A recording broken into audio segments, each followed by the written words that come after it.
mundo que nos assiste, todo mundo que está participando aqui da comunidade. Temos duas pessoas que são a primeira vez assistindo uma orientação coletiva nossa, Isabela e Luciana, sejam muito bem-vindas. Queria dizer que a intenção de hoje é que a gente seja bem objetivo mesmo, e assim, nos pontos principais de o que envolve uma preparação de reta final. Queria informar também que essa orientação está sendo gravada, ela vai para a plataforma, para quem não conseguiu assistir ao vivo, ela só vai ser um pouquinho editada depois. Ah, e assim, gente, a reta final é um dos períodos mais importantes que a gente tem no estudo para concurso público. Por quê? Porque a gente vem de um planejamento regular e depois, quando se aproxima da prova, geralmente a gente tem aquela sensação de que o tempo não foi suficiente, que a gente queria ter mais um ano para estudar para a prova, ou mais algumas semanas pelo menos, e a gente fica com a sensação de bastante apreensão, mas na verdade não tem mistério nenhum, é um momento só de acertar os ponteiros e ali ter algumas estratégias que vão te levar ao quê? Qual que é o nosso objetivo? Fazer um maior número de acertos na prova. Para isso, a informação, além de ter sido já estudada, ela precisa estar bem consolidada. Como é que a gente consolida o conteúdo? Com muitas questões. Então é importante que ao longo da preparação você, como todo, faça bastante questões de todo o conteúdo, principalmente aqueles que são mais exigidos pela banca. E o que acontece também? Quando a gente está em reta final, parece que o mundo sabe que a gente vai fazer a prova e às vezes as coisas desandam um pouquinho.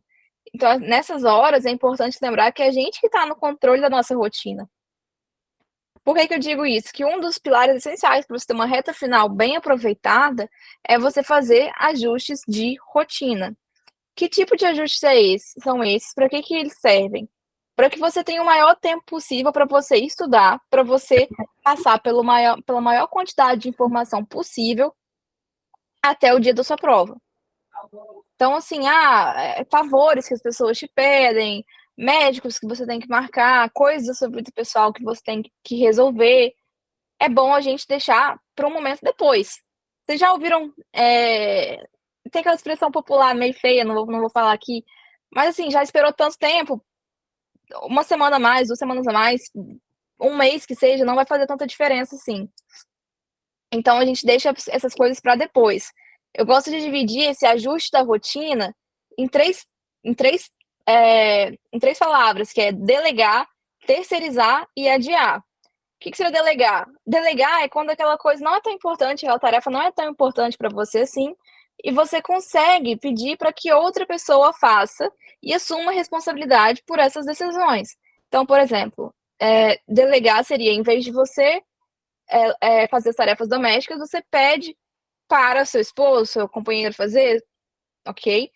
Terceirizar seria, por exemplo, você que geralmente costuma preparar os seus alimentos, contratar uma pessoa para fazer para você, que é uma opção viável. A Angélica até fez isso e conseguiu criar mais tempo, né, Angélica, com essa decisão. Então, justamente porque está em reta final, então às vezes é um custo-benefício bem interessante. E adiar, que são justamente os compromissos que a gente vai colocando, fala assim: às vezes é um amigo que tá com muita saudade de você quer encontrar com ele, mas assim: "Cara, vamos se encontrar daqui a uma semana depois da prova?". Então é isso, tanto que se vocês seguirem essas estratégias, vocês vão ver que vai chegar a prova e vai ficar com a sensação de: "Caraca, agora eu tenho a minha vida para colocar em ordem", mas o que foi mais importante você garantiu, que foi essa pontuação na prova, tá? Então, esse é um eixo desse ajuste de rotina, e o outro eixo é a revisão dos horários e dos compromissos. Por exemplo, costuma treinar de manhã cedo, só que você está em reta final e você quer aproveitar ao máximo do seu tempo de estudo. Então você já entendeu que se você não treinar de manhã, você tem um maior aproveitamento do seu dia para estudar. Então, ainda que você goste da turma da manhã, que seja melhor para você, que você comece o dia bem, às vezes, no pós-edital, é o caso de você trocar o horário da sua academia para a noite, para que você possa render mais os estudos. Isso não é necessariamente para o resto da vida, mas só para aquele momento de reta final. Ou até mesmo faltar um pouco, desde que isso prejudica a sua saúde mental, claro, porque a atividade física, ela realmente tem uma importância muito grande para a liberação do estresse, dos hormônios, enfim. Mas se você faltar naquela reta final, o prejuízo não vai ser tão grande assim, desde que você faça uma coisa ou outra para ter a vazão do estresse. Então, assim, quando a gente chega na reta final, a gente vê tudo que está na nossa rotina e pensa: o que eu posso deixar para depois? O que eu realmente preciso fazer agora? O que é mais importante para mim nesse momento? E é, de fato, você ter o maior tempo possível para você revisar o conteúdo, para você cobrir pontos que não estão tão claros assim na sua cabeça, tá bom? Ricardinho, alguém quer falar alguma coisa sobre esse tópico da rotina? Não, eu acredito assim que a gente tem a etapa aí do. Se você, quando você decide, começa a estudar para concurso, você tem a etapa ali do pré-edital, do pós-edital e tem ali a prova em si, né? Ah, tudo uma questão de prioridade, né? A gente vai priorizando. Quando a gente decide estudar, a gente começa a priorizar o nosso estudo, né? Claro, você não pode deixar de fazer suas outras coisas, mas você passa a priorizar o seu estudo. No pré-edital é um ritmo, no pós-edital é outro ritmo, né? Você prioriza um pouco mais. E assim, na reta final, assim, acho que um pouco do que você falou é isso daí, é você priorizar, você, claro, cuidando da sua saúde mental, mas assim, igual você falou, assim, a questão do treino, ou você já sabe como você rende melhor, aquela reta final ali é o momento, às vezes, de você priorizar, entendeu? E como você falou, também não vai ser para sempre, né? Teve a prova ali, você pode retomar suas atividades da forma que você acha melhor, mas basicamente eu acredito que seja nesse sentido, assim, né? A gente também saber priorizar de acordo com o momento ali, reta final, né? Decisivo. Isso, perfeito. Uhum. Eu ia perguntar, gente, o que vocês consideram reta final, assim? É uma semana, 2 semanas? É o que, assim, exatamente? Fala pra você. Eu considero o último mês antes da prova. Reta final, considero o último mês antes da prova, mas também tem gente que considera os últimos 20 dias. Mas quando dá um mês antes da prova, eu olho para aquele planejamento que eu faço no Notion, que eu mostrei para vocês no Instagram hoje, e olho assim: ok, o que que tá aqui que eu devia ter feito e tá faltando? O que que eu posso reforçar? Onde é que eu tô? E aí, dentro do ideal, do perfeito que a gente se planeja para executar, a gente pensa o que que é possível dentro da limitação de tempo que eu tenho, fazendo esses ajustes de rotina, de revisão dos horários, tá? É, tem, pode falar. Não, pode falar. Tá me ouvindo bem? Oi? Você tá me ouvindo bem? Mais ou Eu, menos, não dá dando para ouvir muito mais bem, ou Tá não. menos. dando um pouquinho de eco, parece. Ai, esse microfone. Eu vou tentar falar. Vou ver se dá para ouvir bem, eu tento Aham, conectar o microfone. Vamos supor, né, na reta final, assim, eu cheguei a fazer 70% do edital, né, no caso. Esses 30%, vocês acham que vale a pena investir energia nesses 30% para fechar o edital? Ou eu reviso, tipo, uso esse tempo de reta final para revisar os 70% que eu vi? Entendeu? Porque eu vejo, assim, muita gente falando, não, tem que revisar, que é melhor revisar do que você chegar e fazer tudo correndo ali na reta final, tudo falta algumas semanas de prova, enfim. Queria saber de vocês. então, Angélica, realmente tem muita gente que fala que na reta final da prova você tem que não pode focar em aprender conteúdos novos. Isso é uma verdade. Agora tem um outro lado, nem tanto lá, nem tanto cá. Por quê? Vamos supor que esse é o nosso próximo tópico, que é sobre a planilha de controle. Tem alguns assuntos que são direcionados para o edital. Então, por exemplo, eu até falei no Instagram sobre isso também. Ah, a FGV, na prova TCE Goiás, trouxe pela primeira vez um conteúdo chamado processo estrutural, decisão estrutural. Isso chamou muita atenção. Ela trouxe expressamente algumas súmulas específicas do STF, alguns temas de repercussão geral.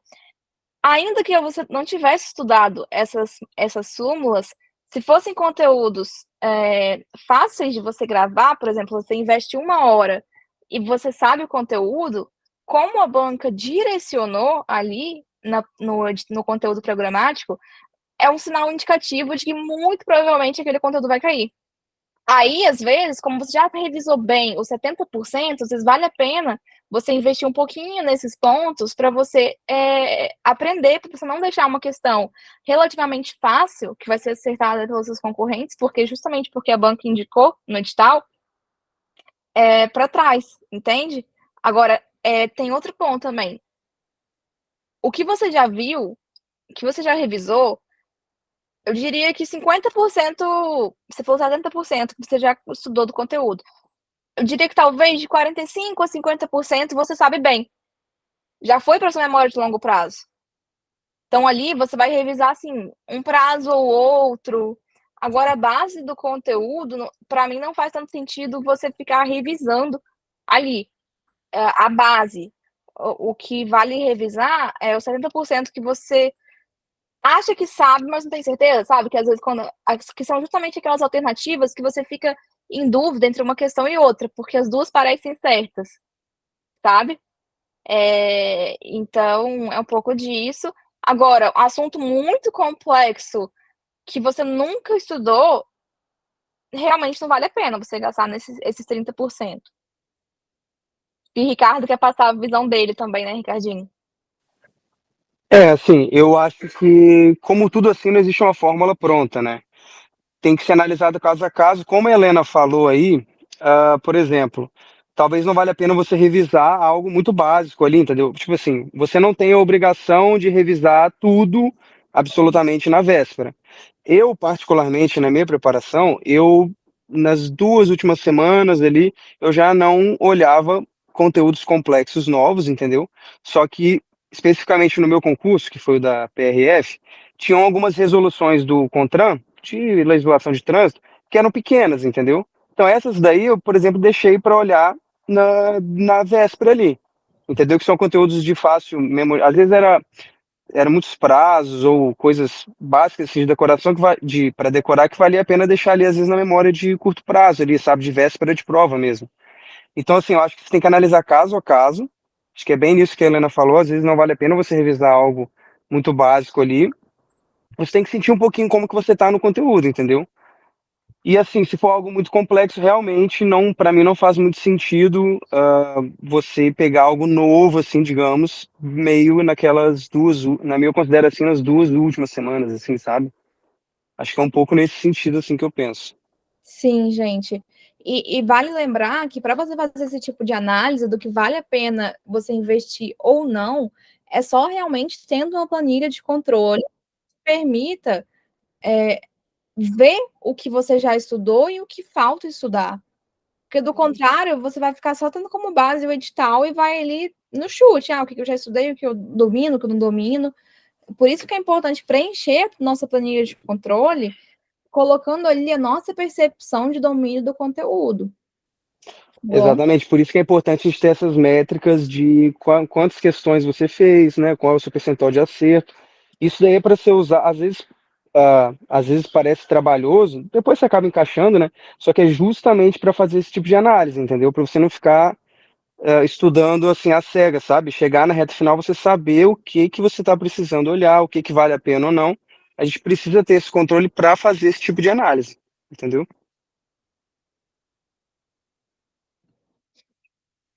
bom, Olha, alguém tem uma obrigada. nada. Alguém tem uma pergunta sobre o que a gente falou de rotina, sobre a planilha de controle? Ana Júlia, Eduarda chegaram, Luísa também, Afonso, bem-vindos. Então, no que a gente estava falando? Sobre revisar, a gente só contextualizando para quem chegou depois. Quando a gente fala da reta final, ali os últimos 20 dias, o último mês antes da prova, é hora de revisar a rotina, ver se os horários estão realmente permitindo ter o máximo aproveitamento do seu tempo para o estudo, e delegar, terceirizar e adiar compromissos. Delegar, pedir para que outras pessoas façam por você e estar satisfeita com o resultado. Terceirizar, pedir que outros façam, como por exemplo, o exemplo da Angélica, que eu achei muito, muito bom. Pedir alguém para fazer as comidas para você ou encomendar comidas. E adiar compromissos sociais, compromissos da sua vida pessoal. e para um outro momento depois da prova. Em relação à planilha de controle, nos últimos 20 dias, ali no último mês antes da prova, é importante passar um olho naqueles assuntos que já são direcionados pelo edital. E aí, gente, por exemplo, muita gente está estudando para o Tribunal Superior Eleitoral ou para o TRF2. Não dá para ir para essas provas sem saber jurisprudência atualizada sobre competência de tribunais federais, sobre jurisprudência em direito eleitoral. Assim como não dá para ir para uma prova de Tribunal de Contas sem saber a jurisprudência mais recente aplicável às competências dos tribunais de contas. Então, esse tipo de análise que a gente tem que fazer na reta final, para entender ali o que certamente vai cair na prova, é um pouco um exercício de futurologia, mas todas as provas, eu vi um professor falando isso hoje, que quando as provas pedem para os professores apresentarem questões, eles colocam questões fáceis, questões médias, questões difíceis. Assim como quando a gente vai fazer o Enem, o nosso objetivo é acertar as mais fáceis, no concurso também é assim.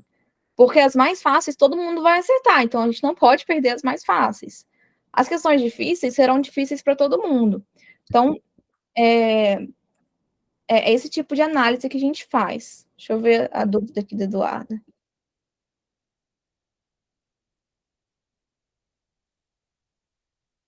Estou em dúvida sobre quais matérias estudar em condicional. Se dou foco para a competência dos tribunais, ADI, ADO, ou para matérias mais básicas. Vou fazer para os TRF 2 e 3, imagino. Então, Eduarda, nessa análise do que você deve dar prioridade, eu não tenho como te responder exatamente agora o que você deve estudar, por quê? Porque eu não tenho os dados aqui. Agora, como que eu recomendo que você acesse esses dados? Você vai lá no seu sistema de questões, que concursos, tech concursos, e faz uma análise estatística do que a banca cobra mais. Aí vai aparecer quantas questões tem sobre competência, quantas questões tem sobre ADO, e aí você vai conseguir ter uma análise do que pode ser privilegiado, tá bom? É dessa forma que você vai olhar e filtrar. Mas, assim, sempre é importante não sair no mata-mata. O que eu quero dizer com isso? Não tentar deixar nada muito de lado, a não ser que seja um assunto extremamente complexo, que vai te deixar mais ansiosa do que tranquila você tentar entender. Você, por exemplo, você fala assim, ADI, ADO e competência. Olha um pouco de competência, olha um pouco de ADI, olha um pouco de ADO, para que você saiba pelo menos o básico, porque o básico te permite eliminar as alternativas. Aí, o outro passo, que é o mais além, que vai te permitir acertar ou errar a questão, que é ali quando você fica entre as duas. Geralmente, as questões são assim, 3 para você eliminar e 2 para você ficar em dúvida. Pelo menos as provas da FGV, que eu tenho mais experiência, são assim, tá bom? Show. Alguém tem alguma dúvida, gente? Pode abrir o microfone e falar, não tem problema nenhum.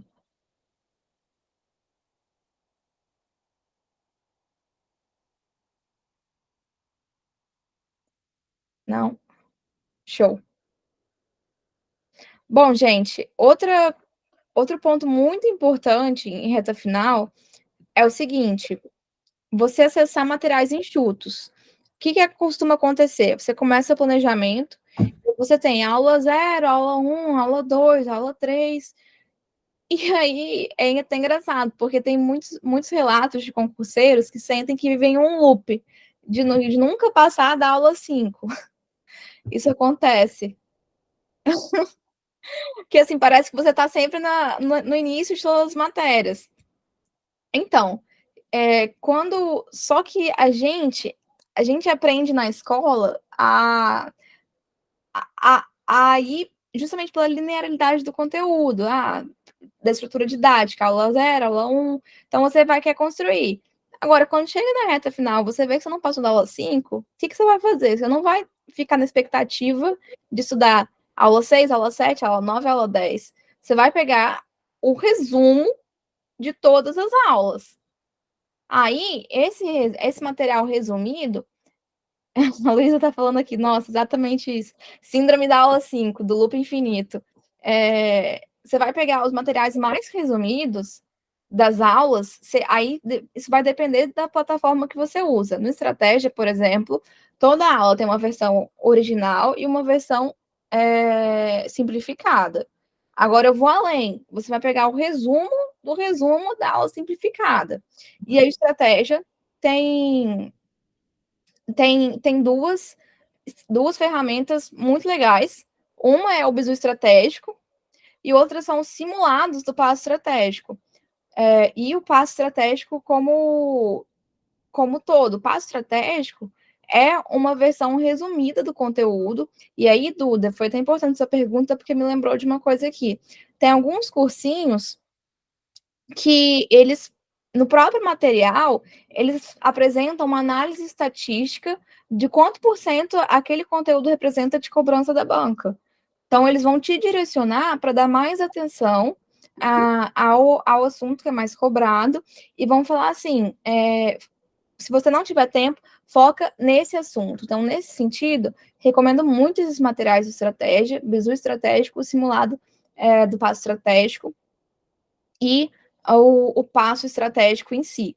O simulado do passo estratégico, especificamente, ele é uma bateria de questões, e aí, essas baterias de questões, eles tentam selecionar de maneira que as questões sejam bem horizontais, ou seja, você pega do início ao fim do conteúdo em 20 questões selecionadas, de maneira que não sejam questões muito repetitivas, porque isso também acontece. Quando você filtra um caderno de questões, aparecem 10 questões sobre um mesmo prazo. Então, ali você está perdendo tempo, porque basta duas e você gravou. Então, nesse sentido, também recomendo bastante os simulados. Ou quando você estiver fazendo as questões normal, você coloca no aleatório, que aí vão pegar diversas questões de trás para frente para trás, e você vai conseguir passar mais rápido pelo conteúdo todo. Pode falar, Angélica. Tá me ouvindo melhor agora? Sim, tá bem melhor. Tá melhor. Então, eu fiz pela primeira vez o simulado do passo estratégico, né, de administração pública. E eu achei muito interessante, porque eu senti mais dificuldade, porque eles misturam as matérias, né? Tipo, pega, sei lá, 4 aulas, 5 aulas, e aí faz de todas. E eu estava muito acostumada a seguir caderno de questão, né? Tipo, estudava a matéria, depois o caderno de questão. Aí você tá ali condicionado, o conteúdo tá na sua cabeça, as questões. Então, assim, seu percentual de acerto costuma ser maior. Aí, quando eu fiz o simulado, que eu vi que misturava, que é o caso da prova, né? Que vai misturar tudo, eu senti um pouco mais de dificuldade e eu senti que foi mais efetivo também. Então, é uma coisa que eu também indico muito. Quero fazer das outras matérias também, né? Só fiz de administração pública. Show, é isso aí. É justamente o que a gente fala sempre, que no concurso público, para você saber que está aprendendo mesmo, você tem que ter um grau de dificuldade desejável, que é o que eles chamam de sweet spot, seria um ponto ótimo entre o muito difícil e o muito fácil. É aquilo que te deixa num grau de atenção, mas que te deixa estimulado ao mesmo tempo, porque se for muito difícil, o seu cérebro tenta poupar o esforço. Entende? Então ele fala assim, não, faz isso não, porque é muito difícil, não sabe. Agora, se for muito fácil também, ele fala, isso é muito fácil, então nem vou fazer porque já sei tudo. Então, nesse sentido, os simulados, as questões mescladas são muito interessantes. Gosto muito também dos guias do Tec Concursos. A gente vai falar um pouquinho mais agora no próximo tópico sobre isso. Alguém tem alguma dúvida sobre o que a gente falou até agora? Algum comentário? Quem quiser ligar a câmera, gente, fica à vontade também.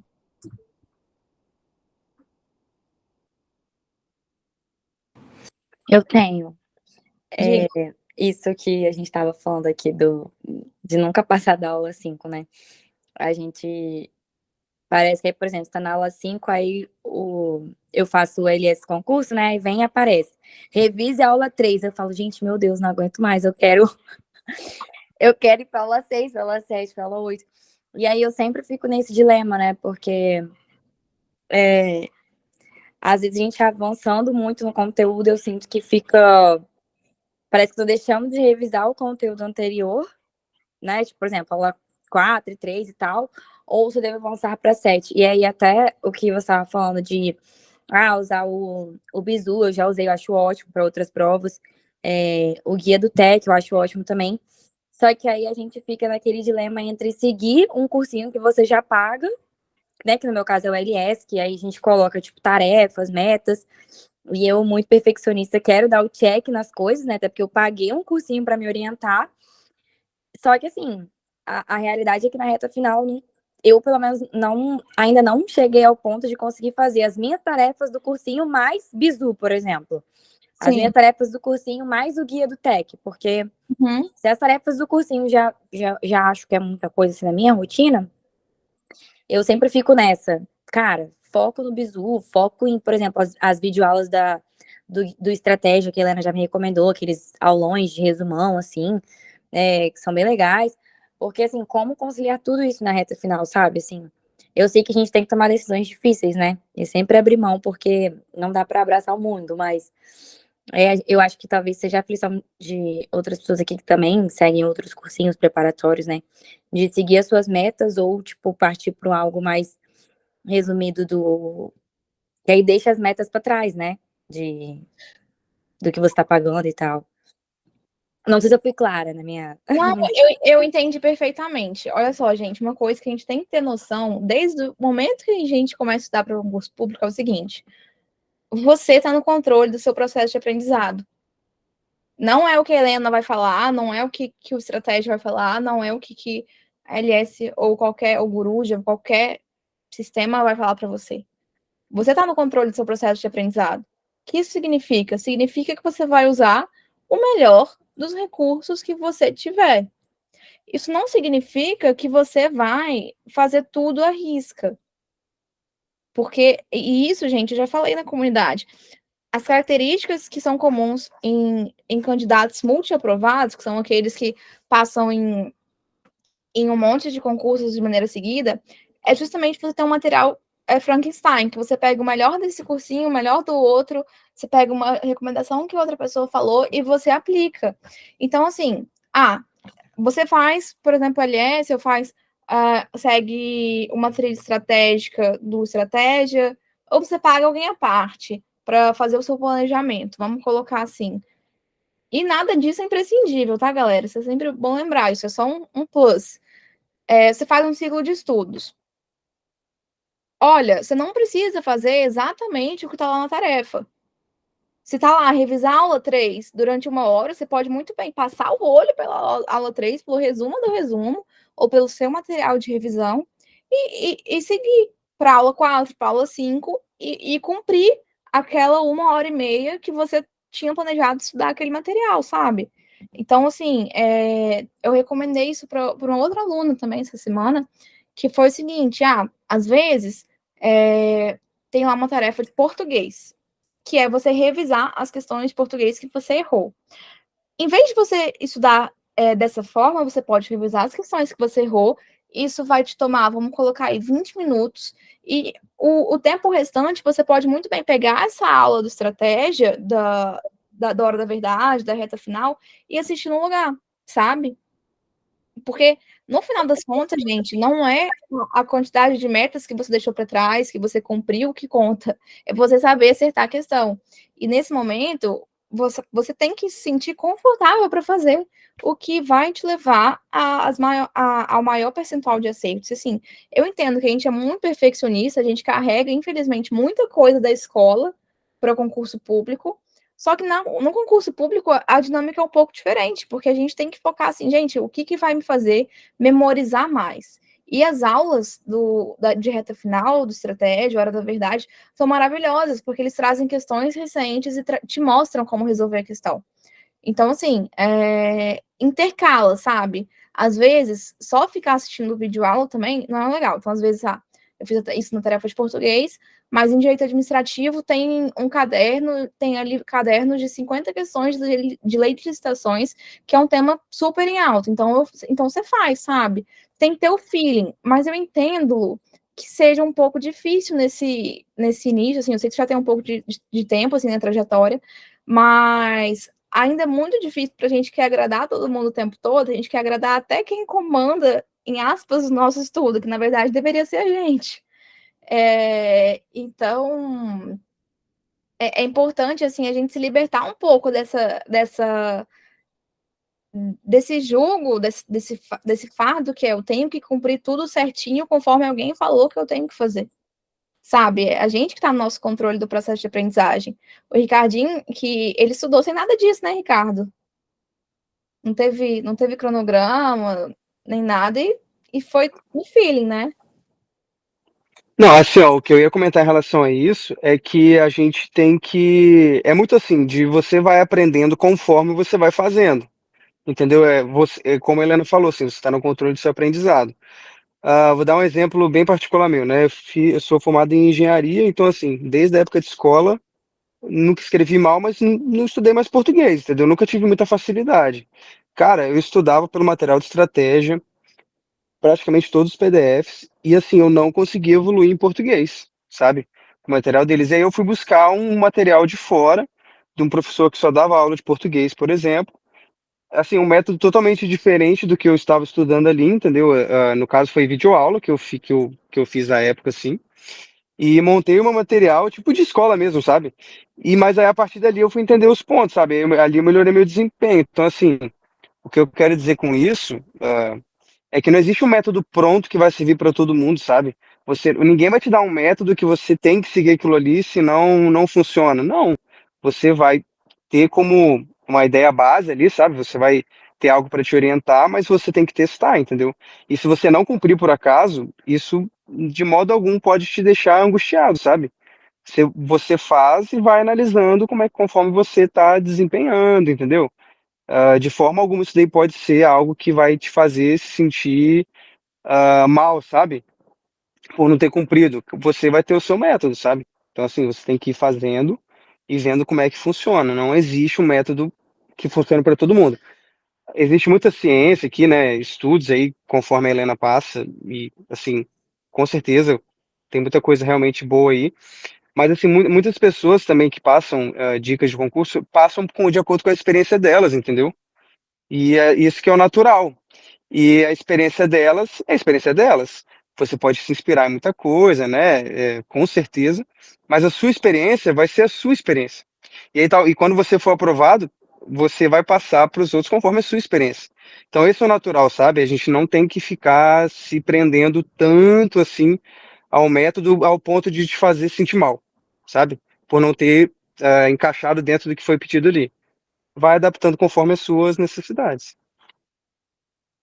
Eu queria falar também, eu entendo a Assim, Luísa, né, que eu também assino a ALS, né, que tem a metodologia lá, que faz as metas e tudo mais, e eu tava muito assim também, né, de tipo, querer cumprir as metas, porque eu falei, pô, eu tô pagando, então eu tenho que confiar no que deles, porque não é barato, né, então eu tava assim, não, eu tenho que fazer todas as metas e tal. Aí eu comecei assim, vi que não ia dar tempo, que era humanamente impossível dar conta de dentro da minha rotina. Aí eu comecei a observar que eles colocam mapas de relevância, né? Tipo, em cada tarefa, assim. Aí tinha tarefa que a relevância era 4 dentro ali do edital, e eles colocavam 3 atividades, tipo, muito grandes. Ah, ler PDF simplificado e tal. Simplificado é simplificado, mas tinha 120 páginas, então, assim, surreal. Aí eu comecei a seguir a dica da Helena, né, de pegar passo estratégico, e fui só pelo passo estratégico. Fiz as questões de passo estratégico, fiz algumas do TEC, assim, bem rapidinho. Eu sei que de essas 3 tarefas, 3 atividades que eles colocaram dentro de uma tarefa, eu fiz em 1h30, tipo assim, sabe? E aí passei para a próxima, eu dei check lá, foi um check, assim, de tudo, mas falei, cara, se eu ficasse aqui numa tarefa, uma atividade, tarefa de relevância 4, eu ia, sei lá, se tem relevância 10, eu não ia dedicar o tempo que eu precisava dedicar. Então, eu estou indo muito por essa linha também, entendeu? O que tem relevância baixa eu passo e vou vendo justamente como que funciona para mim, né? Porque agora eles passaram um PDF lá de direito eleitoral. Eu não estava entendendo nada. Aí eu tinha comprado um curso de uma professora que eu gosto muito, que é a Nelma Fantana, que ela fez um curso de direito eleitoral. Aí eu comecei a assistir o curso dela, e, tipo assim, para mim fez todo sentido. Aí eu comecei a acertar a questão de direito eleitoral. Só que se eu falar com a minha orientadora, ela vai falar assim: ah, mas tem que ler o PDF porque não é indicado muito você assistir videoaula. Mas para aquela matéria foi o que funcionou para mim, o que está funcionando, sabe? Então você vai se adequando, né? Muito bom, Angélica. Eu gostei muito assim, da perspectiva que o Ricardo trouxe, que não existe um método único, cada um é de um jeito, cada um tem uma rotina. É sempre bom lembrar, gente, que entre o ideal e o nada tem muitos graus de cinza.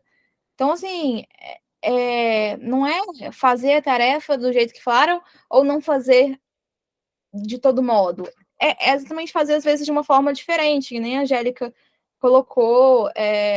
E a Ana também fez um comentário bem interessante aqui, que a gente tende a focar no que não foi feito ao invés de para o que foi feito. Sim, isso é verdade. Assim, eu acho que existe um certo grau de exigência conosco, com a gente mesmo, que ele tem que existir, porque isso é natural, é o que leva a gente para frente, sabe? Leva a gente a querer executar as nossas tarefas. Então, assim, é importante sempre a gente olhar para o que já foi feito e ver para o que não foi feito, não com o sentimento de, nossa, minha preparação tá horrível, nossa, olha como eu estou com tanta coisa atrasada, porque só você conhece a sua rotina. Isso não é passar pano para a gente, não, tá? É sempre bom ter isso bem definido, que você reconhecer as suas limitações e os seus recursos disponíveis é diferente de você ser muito autocondescendente. Sempre ter esse cuidado. É o que a gente fala da alta performance, é você buscar o seu melhor dentro das condições que você tem, com os recursos que você tem e limitações que você sofre. E é o seu melhor, a sua maneira, que nem a Angélica falou. O curso de direito eleitoral. Eleitoral é uma matéria difícil para ela, inclusive porque ela é formada em engenharia. Então, ela não teve a base do direito conforme que muita gente tem. Agora, não faz sentido você, Ana, por exemplo, ficar assistindo aula, de repente, de processo civil, depois ter uma faculdade toda baseada em processo civil. Então, o que vale para a Ana, às vezes, pode ser diferente do que vale para a Angélica, do que vale para a Luísa. Exatamente, a Luísa, ela vê direito de família, direito civil o dia todo, todos os dias da vida dela. Então, às vezes, uma tarefa que cobre de um assunto que ela vê todos os dias, talvez ela possa ignorar, ela não precisa nem fazer nada daquela tarefa, porque ela entende que não precisa estudar aquele assunto, ou pode ver muito rapidinho e pronto, acabou. Vida que segue, tá? Então, é assim, cada um é cada um. E não é para ficar assim, tudo bem eu ficar sempre atrasado, tudo bem eu não fazer nada, mas assim, é sempre dando o seu melhor, mas conforme você estipulou para você mesmo, o planejamento que você contratou é uma base para você modificar ou complementar de acordo com a sua experiência individualizada, tá bom? Alguém quer falar mais alguma coisa sobre esse tópico? Ou a gente pode passar?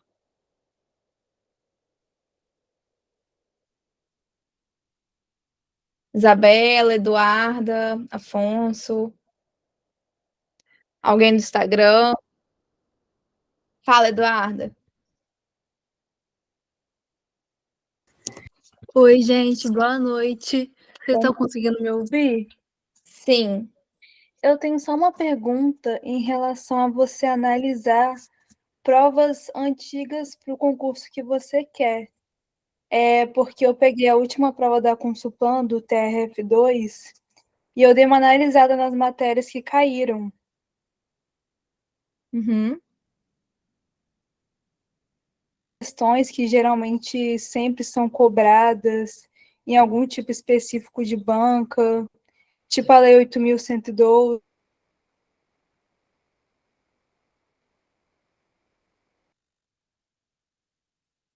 Eduardo, seu áudio está falhando um pouquinho. Eu entendi que você pegou as provas para analisar, e aí depois eu não entendi muito bem a sua pergunta. Conseguindo me ouvir? Agora sim. Então, é porque assim eu queria saber se vale a pena fazer essa análise e se tem matérias que geralmente caem para certas bancas, entendeu? Tipo, matérias que caem com muita recorrência, assim. Porque, por exemplo, licitação geralmente cai muito em concurso, mas para o TRF2 não está no edital. E aí tem uma preocupação se talvez eles possam vir a cobrar não estando no edital. Eu acredito que não. Não, Mas, assim, no edital não cai. não cai, né? Se não está no edital, não vai cair. Não. Se não tá no edital, não vai cair. Entendi. Aí você analisa a recorrência de acordo com o conteúdo que está previsto no edital que você vai fazer. Então, por exemplo, se tem um assunto que cai muito, igual você falou, licitações, mas não está no edital, você vai para o segundo assunto que cai muito, que está dentro do seu edital. Tá bom?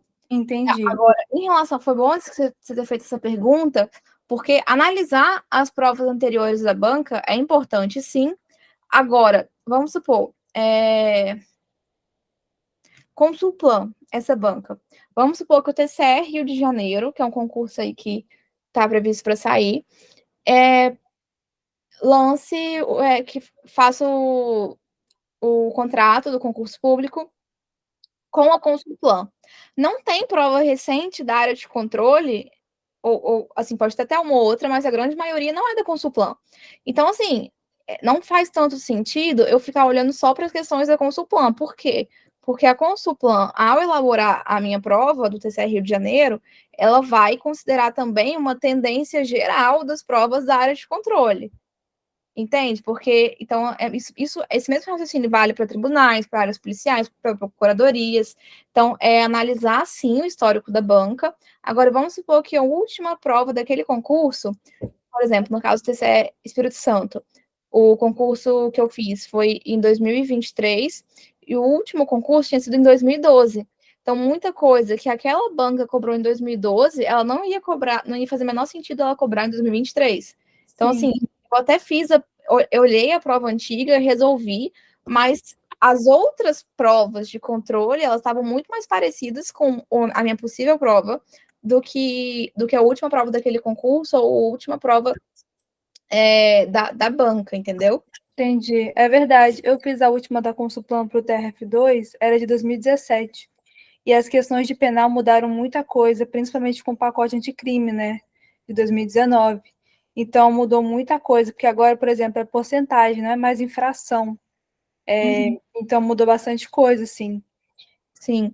A Dayana, ela até colocou aqui no Instagram que a banca da prova que eu vou fazer tem pouquíssimas questões que eu não consigo filtrar o que cai mais de cada matéria. Aí, o que você faz nesses casos, tá, Eduarda? Que é uma queixa comum, isso às vezes acontece mesmo.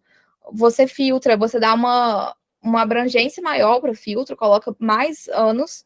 Por exemplo, se você estava fazendo a questão dos 2 últimos anos, você coloca dos últimos 4. Aí você coloca bancas parecidas. Por exemplo, VUNESP e FGV são bancas, às vezes, um pouquinho parecidas. Acho que tem uma outra banca que é parecida com Consulplan. Acho que é FCC que eles falam que parece com a Consulplan, alguma coisa assim, não Ou tem Cisne Rio. Então, também vale a pena você analisar as bancas afins, que têm estilos de questões parecidos, entendeu? Entendi. Tá bom, obrigada, viu? Nada, imagina. Então, gente, já pegando o gancho aqui sobre as questões, tem alguns pontos especiais que eu gostaria de comentar sobre a resolução de questões nessa reta final. E a gente acabou falando aqui das últimas provas da banca. E por que é importante fazer as últimas provas da banca? Dentro de um panorama, assim, a banca é recente, né? Não aquele concurso que a banca realizou há 10 anos, mas provas recentes da banca. Porque algumas bancas examinadoras repetem questões, repetem na cara dura. Vou dar um exemplo. Na minha prova do TCE Espírito Santo, caiu uma questão que tinha sido abordada no concurso do TCU no ano anterior. Era o mesmo texto. Era uma pergunta super parecida. Então, esses textos, eles fazem um certo tipo de reciclagem. E aí, quem já está na área, quem está competitivo isso não há muito tempo, não tem aquele susto ao olhar a questão. Às vezes já sabe. A mesma coisa aconteceu agora no Goiás, caiu uma questão que tinha sido de administração pública, que tinha sido cobrada na prova da CGE Paraíba. no mesmo ano de 2024. Então, às vezes a gente fala assim, se já caiu uma vez, não vai cair de novo, e não é bem assim. Se caiu uma vez, e se caiu pela primeira vez, quer dizer que vai cair de novo. Então, assim, quando vocês virem uma questão e é interessante que nas retas finais das videoaulas, eles dão bastante ênfase a essas questões novas. Eu gosto muito de assistir as retas finais, porque os professores mostram essas questões. E aí você vai identificando que são as tendências da banca, que estão em constante atualização, elas estão sempre mudando. E nesse processo de selecionar questões importantes para que você não erre, para que você não seja pego de surpresa, há uma estratégia que eu gosto bastante, é de você criar pastas específicas no seu sistema de questões para aquele concurso. Então, por exemplo, você está no planejamento normal, pré-edital, e aí você tem lá a sua pastinha de constitucional, pasta de administrativo, pasta de civil. Agora, quando você passa ali nos últimos 20 dias da prova, último mês, até os últimos 2 meses, vamos colocar assim, é interessante você criar uma pasta, assim, constitucional TRF2, por exemplo, civil TRF2, porque aí quando você for fazer a revisão, você vai ter aquelas questões que fugiram do óbvio para você, que às vezes é um prazo que você não decorou muito bem, ou uma exceção que é um peguinho ali para você, ou um estilo de questão que você fala, caraca, essa questão ela é super passível de cair no próximo concurso, então você coloca ali. Porque aí nos últimos dias, quando você tiver algum tipo de você for fazer algum tipo de revisão, você vai ter essa pasta separada, só com as questões que você identificou que eram mais estratégicas para você. Tá bom? É isso que eu recomendo em relação às questões. Quer acrescentar alguma coisa, Ricardo? Angélica, pessoal, tiver alguma dúvida, é só falar. Não, acho que é basicamente isso. É a gente saber usar os filtros ali, sabe? Do site de questões. Eu acho que como a Eduarda falou no início ali, a prova anterior, a imediatamente anterior, talvez como uma primeira análise assim é para te dar um norte, sabe? Só que daí a gente pode, conforme a Helena falou também, a prova tem 10 anos, tem órgão que fica 12 anos sem fazer um concurso. Já não vale muita coisa, sabe? Então, assim, é questão de usar os filtros ali do site de questões. Hoje em dia, você consegue filtrar por banca, vai abrangendo um tempo maior, né? Provas um pouquinho, vai alargando ali, vou pegar até 2017, 2015 e tentar filtrar e ver a recorrência dos assuntos, sabe? E assim, essas bancas no geral, essas bancas grandes, geralmente eles têm um banco de questões feito por professores, por pessoas. Por isso que você pegar, às vezes, de 10 anos atrás, não vai ser as mesmas pessoas que fizeram as questões, sabe? Então, assim, essa tendência ao longo por exemplo, uma questão que cobrou muito recente, igual a Helena falou, o assunto tende a se repetir por conta disso, sabe? São bancos de questões feitos por professores e indica ali uma tendência de cobrança daquele assunto, assim. Então, assim, realmente acompanhar essas revisões de reta final aí que os professores mostram questões recentes, estratégia tem muito disso. Eu acho que é bem válido também nesse sentido, assim, às vezes você pega ali algo que você também não estava se atentando tanto, sabe? Eu acho bem válido. Show, perfeito, Ricardo. Eu nem tinha me atentado que era por causa disso que as bancas repetiam, mas faz todo sentido, porque são as mesmas pessoas ali.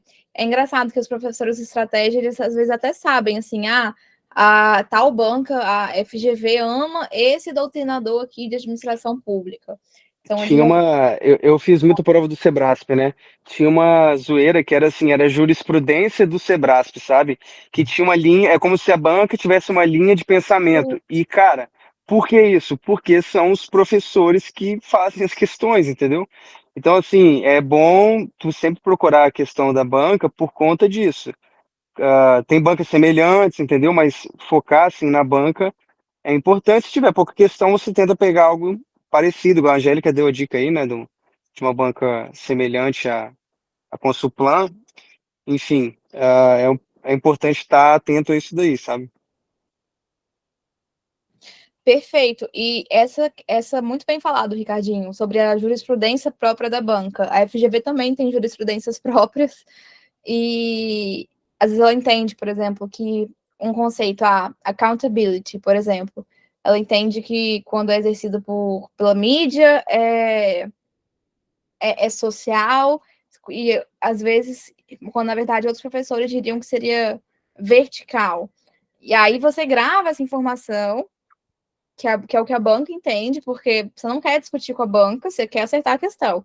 E aí, para você lembrar dessa jurisprudência própria da banca, aí que vem a dica da pasta exclusiva do concurso, para você anotar aquilo na sua questão favorita, no campo de anotação, e não esquecer, e passar por aquela questão de novo. Tá? Alguém tem alguma pergunta? Diga. Eu tenho uma pergunta rapidinho. Não, Igual, o Sebrae tem muito isso mesmo, que eles falam que é o entendimento CESPiano, né? Tipo assim, que eles inventam lá um monte de coisa e você só aceita porque é da banca. Aí, principalmente a administração pública, que eles têm muitas essas coisas. Aí, você coloca essas informações no seu material de revisão também, não é? Que eu acho que eu já vi. Sim, coloco. Às vezes depende. Por exemplo, se for uma questão muito importante, eu levo para meu material de revisão. Se for um entendimento recorrente da banca. Se for uma coisa pontual ali, eu coloco, às vezes, por exemplo, de um concurso que nem um resultado preliminar, um gabarito preliminar, eu coloco no campo de anotação. No campo de anotação, sempre vou colocar no sistema de questões. Agora, depois que eu passo mais uma vez pela questão, aí eu levo para o material de estudos. Entendeu? Beleza. Alguém tem mais alguma pergunta? Podemos seguir? Se tiver, só falar, gente. Eu fico aqui até a hora que vocês aguentarem. Tá. Vamos seguir. Gente, outro ponto que tem sido muito, muito, muito enfatizado por todos os professores é a questão das provas discursivas. As provas discursivas, elas têm um sentido de ser, que é o seguinte, selecionar servidores que saibam elaborar boas peças administrativas. Então, para além de cobrar o conhecimento do candidato, o examinador quer saber a forma que você escreve, quer saber se você consegue redigir um tema, um texto no padrão, na norma padrão da língua portuguesa, sem cometer muitos erros, sem fugir ao pensamento. Isso quando é um estudo de caso, uma questão dissertativa argumentativa. A razão de ser da prova discursiva é essa. Agora, então, isso posto, é fácil a gente chegar bem preparado para uma prova discursiva, que é você viu um tema, você ter ideia sobre aquele tema, ainda que seja um tema que você nunca tenha visto na vida, e escrever, tá? Então, isso posto, é importante trabalhar essa mentalidade na reta final, porque se vier um tema da prova discursiva que você não tem domínio, você vai ter que escrever. Não existe essa possibilidade de deixar em branco porque não sabe. Dá para chutar em discursiva, pega uma parte de uma questão de uma questão ali da prova, uma parte do enunciado e vai escrevendo, manda bala. Tem uma estruturazinha padrão. Agora, isso posto. Agora, isso não é o que vai te levar necessariamente à aprovação, principalmente se for um concurso muito concorrido, a prova discursiva vai ser um diferencial. E aí, sai ganhando quem sabe o conteúdo e sabe expor o conteúdo de maneira adequada. Para que vocês atendam esses dois requisitos e se tornem candidatos competitivos para brigar nas primeiras posições, é importante que você tenha uma estrutura padrão de texto, com os conectivos que você sempre usa, que é o que eu chamo de rascunho, esqueleto, que é mais ou menos a sua estrutura de texto, e que você tenha uma visão geral dos temas abordados. Eu sei que muita gente que estuda trabalha, essa é a realidade da maioria dos brasileiros, então, eu também. Então, às vezes é natural, por exemplo, o cursinho de discursivas do Estratégia apresenta 25 temas. É muito possível que você não consiga redigir esses 25 temas. Mas o que você faz para não ficar sem saber desses temas? Você passa o olho nesses temas e vai grifando o principal conteúdo ali, porque se cair, você pelo menos viu uma vez.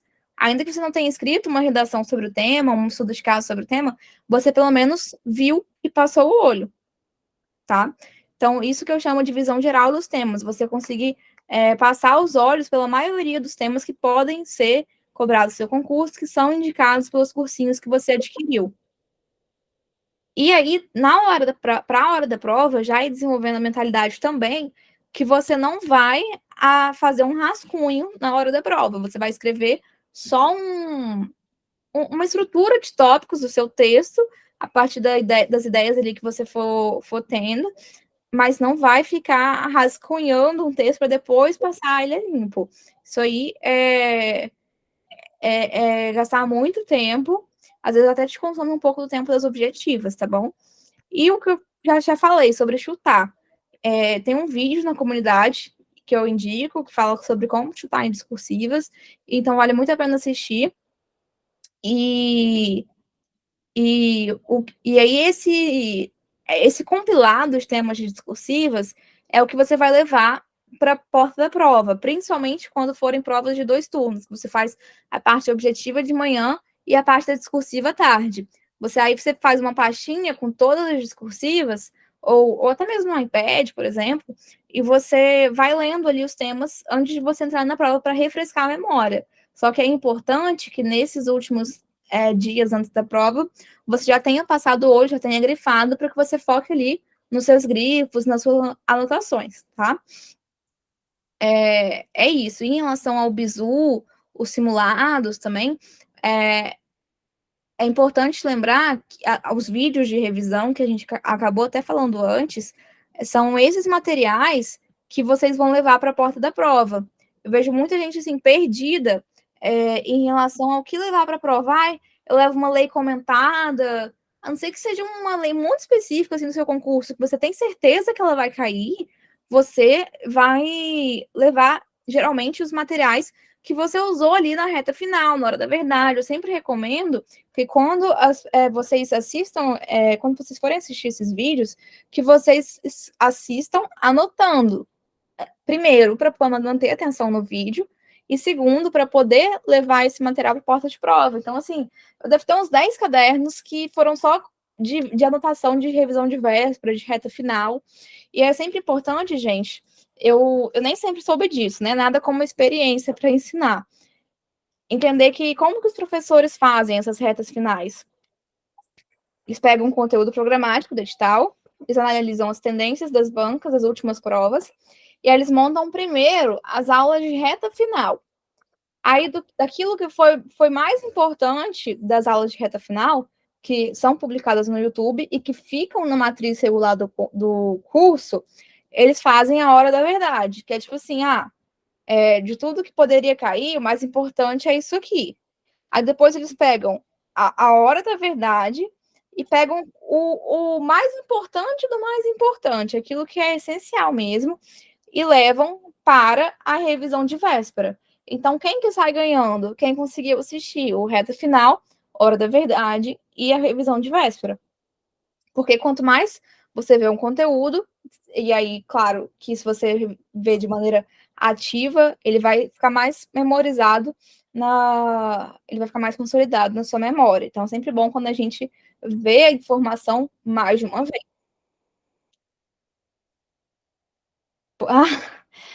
Né, Angélica? Depois que eu fui entender. Então, mas eu também achei que eles só ficavam no YouTube. Só que depois eu descobri que às vezes eles colocam no YouTube só uma parte e o resto fica na matriz regular do curso. É bom lembrar disso. Alguém tem alguma dúvida? Quer falar alguma coisa?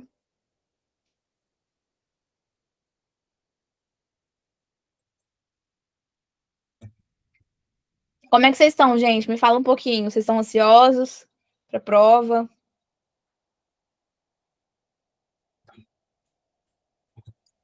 Eu larguei o termo F2, né? Mas se eu tivesse continuado, eu estaria ansiosa. Mas Com para certeza. tá como? Pra ser, eu tô esperançosa, mas eu tô sentindo que se virar um mês eu já vou começar a ficar meio assim, porque vai faltar pouco tempo, entendeu? Porque parece que não, tipo, eles falam, 2 meses ainda, mas tem muita coisa, muito conteúdo. Sim.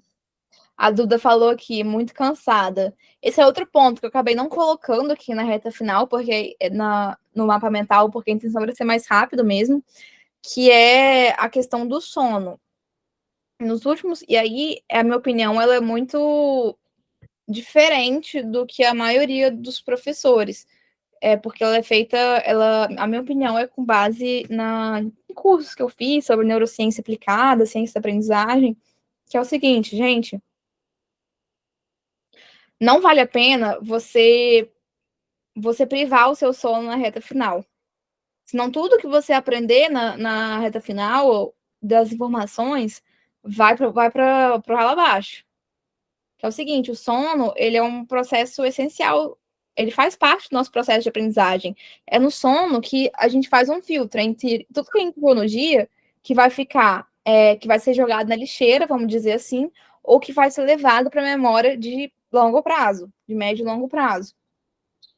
Então, quando a gente fica se privando de dormir o suficiente, além de prejudicar a nossa atenção no dia seguinte, que a gente chama de grau de foco atencional, a gente também esquece o que a gente aprendeu, porque se o sono não foi adequado, esse processo de filtragem para levar para a memória de longo prazo também ficou prejudicado. Então, assim, Duda, eu não sei se você tem dormido bem, mas se você não tiver dormido bem, vale a pena investir um pouquinho mais nisso e analisar como é que está o seu sono, tá? Eu lembro que nos meus últimos dias, assim, antes da prova do CCA Espírito Santo, eu acordava mais tarde do que eu costumava acordar, porque eu queria ter certeza que eu estava descansada para começar um dia. E aí eu até falei isso com uma menina no Instagram hoje, que ela muito, muito num ritmo frenético pré-prova, e eu falei com ela, olha, tira o domingo à tarde para você dormir, para dormir mesmo, para você descansar, para você estar pronta para segunda-feira, porque senão você fica na sensação de que está num loop também, de durmo, mas acordo com sono e vou dormir com sono e sinto que eu não descanso suficiente. Sim, a rotina de estudos é muito puxada, é mesmo. Não tem como eu te falar que é leve. Aí, ó, a Dayana falou, exato, na primeira prova que eu fiz, não descansava e errei questões que eu sabia pelo cansaço. E quando fui resolver descansada, ficava tudo bem claro. E aí a gente chega a um ponto que é bem polêmico, que é assistir ou não a revisão de véspera. Já conversei com a Duda sobre isso, que é o seguinte, gente, pela neurociência da aprendizagem, não seria estratégico assistir a revisão de véspera. Por quê? Porque se você vai fazer uma prova e você precisa estar descansada para acertar o máximo de questões, não faz sentido você hiperestimular no dia anterior, se forçando a assistir a revisão de véspera. Eu já passei por todo tipo de situação que vocês podem imaginar, de assistir, não assistir, de assistir um pouco, de assistir tudo. O que eu senti que funcionou para mim? E aí como o Ricardo falou, cada um vai compartilhar a experiência do seu ponto de vista, mas eu tenho o dever de falar o que é recomendado ou não à luz da neurociência da aprendizagem. Eu passei a entender que assistir a revisão de véspera era uma escolha minha, que não era algo obrigatório e que não ia ser determinante no meu desempenho. Para mim, a revisão de véspera passou a ser algo que seria como um controle de ansiedade. Eu estou fazendo tudo que eu consigo e a maneira de eu passar pelo máximo de conteúdo nesse momento é assistindo essa revisão de véspera que os professores organizaram, do que eu ficar tentando mexer nos materiais e tentando identificar aquilo que era mais importante. Então, eu assisti dessa forma. Agora, se você não quer assistir, se você vai te causar um efeito contrário, vai te deixar mais ansioso por ver coisas, por ver matérias, tópicos que você não tem tanta segurança, que você não sabe, o efeito vai ser reverso, não assista, fique em paz. Vou contar uma coisa para vocês. Nessa última prova do Goiás, foi o meu melhor desempenho consolidado pelo gabarito preliminar da objetiva. E era a prova que eu estava mais, assim, nervosa, assim, de maneira geral. Esse é outro ponto também, gente. Eu às vezes recebo umas perguntas. Como não ficar ansiosa para a prova? Eu falo, gente, você vai ficar ansiosa porque é um evento importante para você. Não tem como não ficar com um certo grau de ansiedade, de expectativa. A questão é como que você vai controlar isso para levar no dia. Enfim, Aí, como é que eu controlei dessa última vez? Eu acordei no horário ok, um pouquinho antes do horário que ia começar a prova, para já ir acostumando. Aí, tomei café da manhã, comecei a assistir a revisão, depois pausei, aí assisti um episódio de Bridgerton que tinha sido lançado na mesmo dia para dar uma relaxada, sabe? Para ficar, não quero ficar aquilo. É você escutar um pouco do seu coração e entender o que você quer fazer naquele momento. Não é você, assim, se punir mais ainda de querer ali se esgotar e ficar até meia-noite estudando para você dormir mal e no outro dia você errar bobeira, sabe? Então, assim, privilegie o seu bem-estar de modo integral nesses dias que antecedem a prova, tá bom? Bom, gente, por fim, queria falar um pouquinho de simulados. É preciso muita maturidade ao fazer simulados. Por quê? Porque o simulado não é um diagnóstico de como você vai na prova. O simulado, ele é a oportunidade de você errar o que você não tem certeza ainda, o que você não tem domínio ainda, para entender onde estão os seus erros. Uma vez identificado onde estão os seus erros, você vai lá, corrige, não erra na prova. É simplesmente assim. Se for um simulado com um ranking fidedigno, o que é um ranking fidedigno? Um ranking que muita gente participa, que são pessoas que estão estudando, que não é ninguém que ficou fazendo resultado fake, ele vai ter uma função extra, uma função adicional, que é te dar um parâmetro de como você está em relação às outras pessoas. Mas isso é exceção da exceção, porque são poucas plataformas que oferecem esse tipo de simulado. E a concorrência não usa tanto assim. Fora isso, o simulado vai ser a oportunidade de você errar, a oportunidade de você criar a resistência da prova, por quê? Porque a verdade é que no nosso dia a dia, a gente não fica 5 horas seguidas sem celular. A não ser que você se force a isso, deixe o celular fora do quarto, que é uma ótima ideia também, tá? Mas os simulados servem para isso e resolver. A gente, infelizmente, tem o hábito de fazer a questão olhando a resposta. E na prova você não tem isso.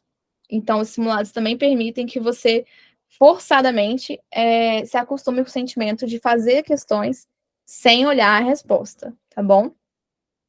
Gente, era mais ou menos isso que eu tinha para hoje.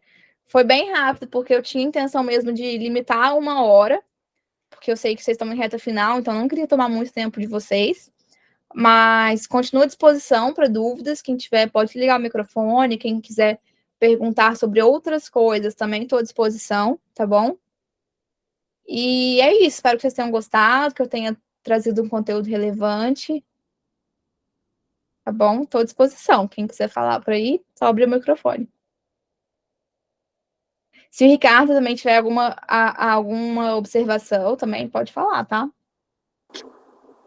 Não, assim, eu tive que fechar a câmera aqui porque eu precisei sair, mas acho que em relação ao simulado só, assim, eu acho que ele como métrica, assim, do que você, como você tá nas matérias, ele não é uma boa métrica, é mais no sentido de simular a prova em si, simular, por exemplo, como que você vai fazer a sua prova, sabe? O que você vai olhar primeiro, entendeu? Ah, por exemplo, tem gente que gosta de ler a redação primeiro. Eu fazia, ler a discursiva, né, quando é uma prova só junto. Eu gostava de pegar a prova, eu olhava a discursiva, já lia ali o que eles estavam pedindo, e depois voltava e ia mentalizando aquilo durante a prova, sabe? Eu fazia isso, sabe? Então, assim, o simulado, na minha opinião, ele é mais para você treinar essas estratégias de prova, não como métrica exatamente de como você está nas matérias. Até porque cada assunto ali é pouco cobrado. Você vai ter 2 questões de um assunto, 3 às vezes, sabe? Então, assim, de modo geral, acho que o simulado é mais nesse sentido. Assim, no restante, eu só gostaria de agradecer a Helena aí pela oportunidade e dizer que também estou à disposição. Quem quiser perguntar qualquer coisa aí, fiquem à vontade. Tá, joia. Gente, para quem não sabe, o Ricardo, ele também faz parte da nossa equipe e está disponível para orientações individuais, que são mentorias de 3 meses, com encontros mensais exclusivos. Lá, a gente, na orientação individual, ela é contratada à parte, e aí a gente acompanha você durante o período de 3 meses e fica disponível para tirar dúvidas no privado, 1 a 1, e coisas específicas sobre a sua trajetória. Mas a gente está sempre disponível na comunidade também, para tirar sempre todas as dúvidas, quem tiver pergunta, quiser fazer comentário, desabafar, é só mandar lá, tá bom? Alguém mais quer falar alguma Helena, coisa? Pode falar. o Lourenço estava na academia, ele estava assistindo sua live, ele falou que adorou. Ah, obrigada, Lourenço, obrigada. E eu também adorei, achei ótimo. Bem objetivo, né? Esse modelo aí de mapa mental, eu acho muito, muito legal, assim. Até para a gente lembrar, né, do momento aqui da orientação, do que foi falado. Eu vou mandar, Achei muito, vou mandar lá no grupo. muito, muito bom mesmo. Peguei bastante dica aqui para tentar aplicar aí para o TSE. Que bom. Isabela, Eduarda, que estão aqui pela primeira vez, que querem falar um pouquinho.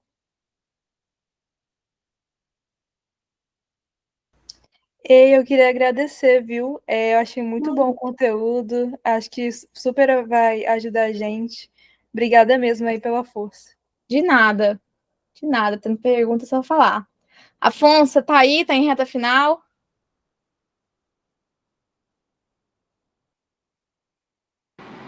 Oi, oi, oi, oi. Boa noite, pessoal. Tô aqui, tava acompanhando enquanto eu dava uma atualizada nas jurisprudências, por isso que eu fiquei mais quietinho. Normal, o tempo do concurseiro é escasso. Mas Tô em reta final, ainda não saiu o edital, mas já foi autorizado o concurso. qual? Da MP? MP de Minas. Ah, vai arrasar, se Deus quiser. Então tá bom. Mais pra frente a gente vai marcar, eu tô já pensando nisso, colocar assim, adicionar essa aula de dicas para na verdade, adicionar ao conteúdo da comunidade como um todo, parte de prova oral, mais específica de prova discursiva. Tá bom, gente? Alguém mais tem algum comentário, alguma pergunta? Se quiser ficar e perguntar a parte também, tá tranquilo. Estou aqui à disposição. Não só sobre questão dessa orientação coletiva, não, pode ser como um todo. Só uma observação que eu tive um insight quando vocês estavam falando. Não é nem um insight, é mais uma história, né?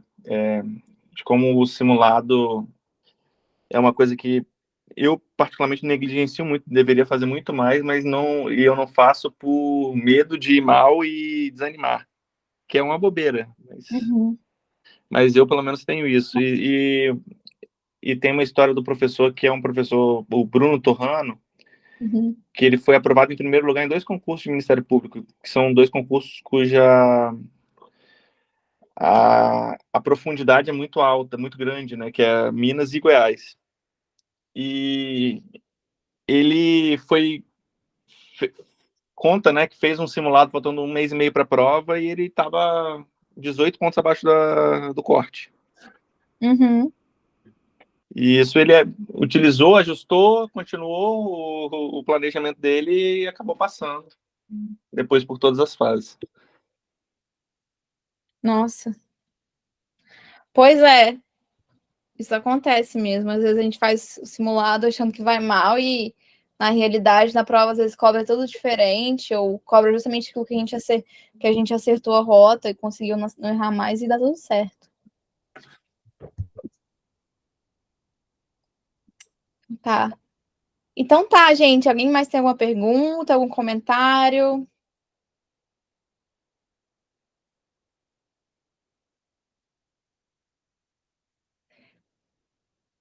Então tá, pessoal. Vou encerrar. Desejo uma ótima noite para vocês, um bom restinho de semana. As nossas orientações coletivas, elas são sempre, geralmente, na última semana do mês, às quintas-feiras. E eu fico aguardando indicações de vocês sobre temas, que vocês tiverem dúvidas, que a gente se programa direitinho e prepara bem, algo bem especial, tá bom? Beijos para todos. Boa noite. Obrigada. Boa Tchau, noite. Boa noite, pessoal. tchau.